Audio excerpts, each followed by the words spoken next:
சிந்தினேன் ரத்தம் சிந்தினேன் அது எல்லாம் வீண்டானோ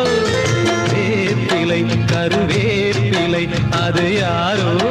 நான் தானோ என் வீட்டு கண்ணு குட்டி என்னோட மல்லு கட்டி என் மார்பில் முட்டுதடி கண்மணி ஏன் கண்மணி தீப்பட்ட காயத்துல தேள் வந்து கொட்டுதடி கண்மணி கண்மணி